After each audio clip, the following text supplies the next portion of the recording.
Hello সবাইকে, আমার নতুন একটা ভিডিওতে তোমাদের সকলকে স্বাগত জানাই। আশা করছি সবাই তোমরা ভালো আছো। আর ভিডিওটা যদি প্রথমবার দেখে থাকো অবশ্যই চ্যানেলটা সাবস্ক্রাইব করে দিও। ভিডিওটা ভালো লাগলে একটা লাইক কমেন্ট করে পাশে থেকো। তো আজকে বানাবো একদম পারফেক্টলি হোমমেড পিৎজা, যেটা দোকানের থেকেও দারুণ স্বাদের হয়। আর যারা প্রথমবার বানাচ্ছো তারা কিন্তু এই ভিডিওটা অবশ্যই দেখো।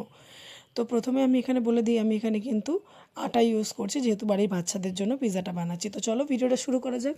এখানে আমি নিয়ে নিয়েছি 2 থেকে 3 কাপ মতন ঈষৎ উষ্ণ জল, দিয়ে দিয়েছি 1 চামচ চিনি। আর এখানে আমি ড্রাই ইস্টের পরিমাণটা নিয়েছি 2 চামচ। যেহেতু এখানে আমি 3টে পিৎজা বানাবো, সেই পরিমাণ মতন এখানে ইস্ট নিয়েছি। তোমরা চাইলে কিন্তু পরিমাণটা কম করবে যদি তোমাদের পিৎজার পরিমাণ কম হয়। এটাকে ঢাকা দিয়ে আমি 5 থেকে 6 মিনিটের জন্য ইস্টটাকে অ্যাক্টিভেট করার জন্য রেখে দেবো। আর একটা অন্য পাত্রে আমি এখানে নিয়ে নিয়েছি শুকনো ময়দা, ছোটো বাটির 1 বাটি, আর 2 বাটি নিয়েছি আটা। যেহেতু আমি 3টে পিৎজা বানাবো সেই পরিমাণেই আটা ময়দা নিয়েছি। তোমরা কিন্তু একটা বানালে এক কাপ পরিমাণ ময়দা বা 1 কাপ পরিমাণ আটা নিলেই কিন্তু হয়ে যাবে। একটু নুন দিয়ে শুকনো আটার মধ্যে ভালো করে মিক্স করে নিয়েছি। আর এখানে যে আমি ইস্টটা অ্যাক্টিভেট করতে রেখেছিলাম সেই জল দিয়ে একটা সফট ডো বানিয়ে নিয়েছি। এবার অন্য একটি পাত্রে আমি অল্প তেল বুলিয়ে নিয়ে এই যে আটার ডোটা বানিয়ে রেখেছিলাম এটাকে আমি ঢাকা দিয়ে 15 মিনিটের জন্য রেখে দেবো। একটু গরম জায়গায় রাখলে ভালো হয়, তাই আমি মাইক্রোওয়েভটা 2 থেকে 3 মিনিট একটা প্রিহিট করে নিয়েছিলাম।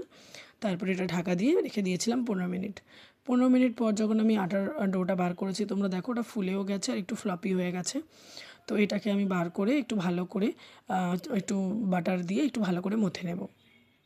খুব ভালো করে মেখে নিতে হবে, যাতে খুব ভালোভাবে বাটারটা মেল্ট হয়ে যায়, মানে ময়দার মধ্যে ভালো করে মিশে যায়। এখানে ডোটা রেডি হয়ে গেছে। আমি এখানে 3টে পার্টে ভাগ করে নিয়েছি, যেহেতু আমার 3টে পিৎজার পরিমাণ নেওয়া ছিল। 3টে ডো হয়েছে। তোমাদের সফটনেসটা আমি ভালো করে একটা কাঁটা চামচ দিয়ে গেঁথে দেখিয়ে দিচ্ছি, সফটনেসটা দেখো।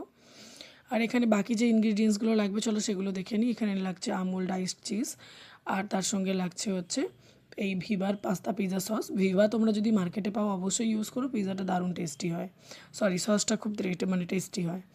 আর এখানে ছিল সুইট কর্ন, মাশরুম, পেঁয়াজ, আর ছিল ক্যাপসিকাম আর একটু টমেটো।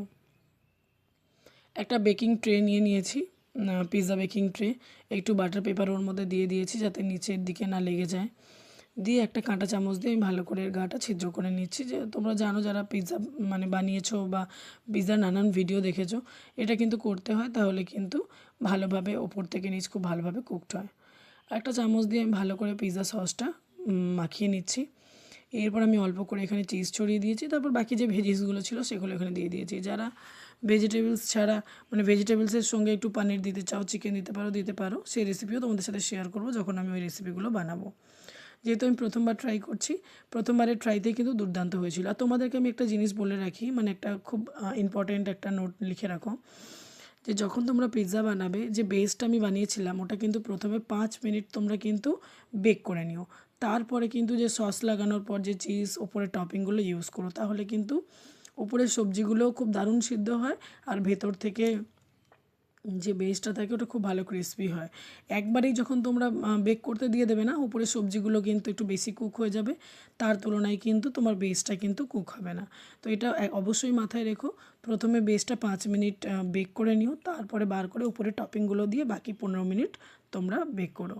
এখানে আমি 180 ডিগ্রিতে 20 মিনিট টোটাল বেক করেছিলাম, টাইম ব্রেক করে করে 5 মিনিট 5 মিনিট করে টোটাল 20 মিনিট। তো তোমরা দেখো আমি এখানে কাটছি, তোমরা বুঝতে পারবে এখানের কিন্তু বেসটা কিন্তু একদম শক্ত হয়ে যায়নি, সফটই ছিল। আর উপরে ভেজিটেবলসগুলোও দেখো খুব দারুণভাবে, চিজটাও মেল্ট হয়েছে আর সবজিগুলোও খুব দারুণভাবে কুকড হয়েছে। আর ওপর থেকে তোমরা একটু সিজনিং ছড়িয়ে দিতে পারো, যেগুলো দেয় অরিগ্যানো, চিলি ফ্লেক্স। যেহেতু বাড়ির বাচ্চাগুলোর জন্য আমি বানিয়েছিলাম, তো এখানে আমি চিলি ফ্লেক্সটা এখানে স্কিপ করেছি, তোমরা অবশ্যই ইউজ করো। খেতে দুর্দান্ত টেস্ট হয়েছিল। তোমাদের বলবো অবশ্যই বাড়িতে বানিও। ভিডিওটা কেমন লাগলো অবশ্যই তোমরা শেয়ার করো, আর বাড়িতে বানিয়ে অবশ্যই আমাকে বলো কেমন হয়েছে। দেখা হচ্ছে নতুন কোনো ভিডিওতে।